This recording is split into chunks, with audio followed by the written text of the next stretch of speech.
ఈశ్వర రహస్యాలు. ఓం నమఃశివాయ. ఎపిసోడ్ 23 శివుడు మరియు యాంటీ గ్రావిటీ కాన్సెప్ట్. ఓం నమఃశివాయ. కైలాసం, ఆకాశాన్ని తాకిన రహస్యం. శివాలయ శిఖరాలు ఎందుకు ఆకాశాన్ని చూపిస్తాయి? గురుత్వాకర్షణకు అవతల ఉన్న శివతత్వం. Opening scene. హిమాలయాలు, భారీ గాలి శబ్దం. భూమిపై కొన్ని ప్రదేశాలు ఉన్నాయి. అక్కడికి వెళ్తే మనసు ఒక్కసారిగా తేలికగా అనిపిస్తుంది. కొన్ని ఆలయాల్లో నిలబడితే తల పైకి లేచిపోతుంది. కొన్ని పర్వతాలను చూస్తే అవి భూమికి చెందనట్టుగా అనిపిస్తాయి. అందులో అతి గొప్ప రహస్యం కైలాసం. శివుడు మరియు anti gravity concept. Deep vibration sound. Temple bell. Scene 1. గురుత్వాకర్షణ అంటే ఏమిటి? భూమిపై ఉన్న ప్రతిదీ కిందకు లాగబడుతుంది. అదే గ్రావిటీ. గురుత్వాకర్షణ. మనిషి దూకినా తిరిగి నేలకే వస్తాడు. నదులు కిందకు పారుతాయి. గ్రహాలు కూడా గురుత్వ శక్తితోనే కక్ష్యలో ఉంటాయి. Dialogue scene. బాలుడు: తాతయ్య, అయితే పర్వతాలు ఎందుకు అంత ఎత్తుగా ఉంటాయి? వృద్ధుడు నవ్వుతూ: ఎత్తు అనేది రాళ్ల వల్ల కాదు బిడ్డా, వాటిలో ఉన్న శక్తి వల్ల. సీన్ 2. కైలాసం సాధారణ పర్వతమా? హిమాలయాల్లో ఒక పర్వతం ఉంది. మంచు, నిశ్శబ్దం, అసాధారణ ఆకారం. అది కేవలం పర్వతం కాదు. అనేక యోగులు, ఋషులు, సాధకులు దాన్ని ఎనర్జీ సెంటర్ అని పిలిచారు. Dialogue scene. శిష్యుడు: గురుదేవా, ఎందుకు కైలాసం దగ్గరికి వెళ్తే మనసు మారిపోతుంది? గురువుగారు: అది రాళ్ల శక్తి కాదు, చైతన్య క్షేత్రం. సీన్ 3. యాంటీ గ్రావిటీ అంటే? యాంటీ గ్రావిటీ అంటే గురుత్వాకర్షణ ప్రభావాన్ని తగ్గించడం. శాస్త్రంలో ఇది ఇంకా పూర్తిగా సాధ్యపడలేదు. కానీ magnetic fields, energy balance, Resonance వల్ల కొన్ని వస్తువులు తేలుతున్నట్టు కనిపిస్తాయి. సీన్ 4. ఆలయ శిఖరాల రహస్యం. పాత శివాలయాలను గమనించావా?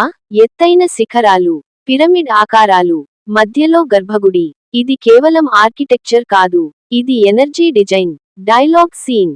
యువకుడు: అంటే ఆలయాలు శాస్త్రీయంగా నిర్మించారా?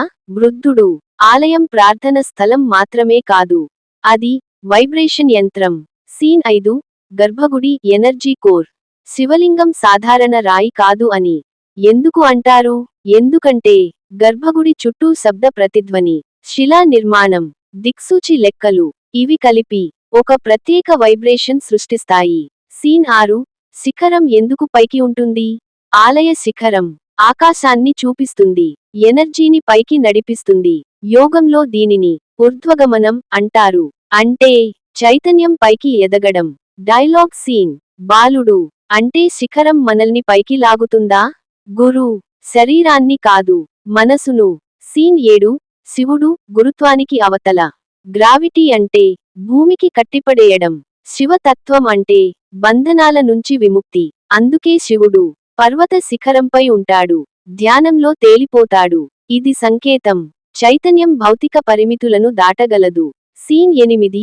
ధ్యానం మరియు తేలిక భావన. ధ్యానం చేసినవారు ఒక అనుభవం చెబుతారు. శరీరం తేలికగా అనిపించింది. ఇది మాయ కాదు, ఎందుకంటే మెదడు తరంగాలు మారతాయి. శరీర ఒత్తిడి తగ్గుతుంది. గురుత్వ భావనపై అవగాహన మారుతుంది. సీన్ 9. ఒక పురాతన కథ. ఒక యోగి కైలాసం వద్ద ధ్యానం చేస్తున్నాడు. ఒక శిష్యుడు అడిగాడు: గురుదేవా, మీరు గంటల తరబడి కూర్చుంటారు, శరీరం భారంగా అనిపించదా? యోగి కళ్లను తెరిచాడు. భారం శరీరంలో లేదు బిడ్డా, భారం మనసులో ఉంది. సీన్ 10. శాస్త్రం వర్సెస్ తత్వం. శాస్త్రం చెబుతుంది గురుత్వం సమానము భౌతిక శక్తి. శివతత్వం చెబుతుంది అసలు బంధనం సమానము అజ్ఞానం. శరీరం నేలపై ఉంటుంది, కానీ చైతన్యం అనంతంలో విహరించగలదు. సీన్ 11. ఆలయ గంటలు, వైబ్రేషన్ ప్రభావం. గంట శబ్దం, గాలి కంపిస్తుంది, మెదడు స్పందిస్తుంది, మనసు కేంద్రీకృతమవుతుంది. ఇది యాదృచ్ఛికం కాదు. పాత ఆలయాలు శబ్దం ప్లస్ నిర్మాణం ప్లస్ దిక్సూచి అన్నీ లెక్కలతో నిర్మించబడ్డాయి. సీన్ 12. కైలాసం ఒక సింబల్. కైలాసం కేవలం ఒక పర్వతం కాదు, అది మనిషి అంతర్ముఖ శిఖరం. అక్కడికి చేరడం అంటే బయటి ప్రయాణం కాదు, లోపలి ఎదుగుదల. శిష్యుడు: గురుదేవా, యాంటీ గ్రావిటీ నిజంగా ఉందా? గురు చిరునవ్వు నవ్వాడు. ఉంది.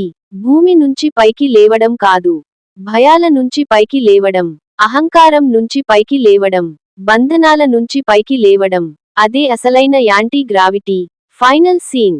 Himalayan sunrise. Slow Shiva chant. ఓం నమః శివాయ. ముగింపు నరేషన్. శివుడు ఆకాశంలో లేడు. పర్వతంలో బంధించబడలేదు. ప్రతి పైకి లేచే ఆలోచనలో ఉన్నాడు. కైలాసం దూరంలో లేదు. నీలోని శిఖరమే కైలాసం. మనసు భారాన్ని విడిచినప్పుడు చైతన్యం ఎగరడం ప్రారంభిస్తుంది. ఇంకా లోతైన శివ రహస్యాలు తెలుసుకోవాలంటే ఈ యాత్రను కొనసాగించండి. ఓం నమః శివాయ.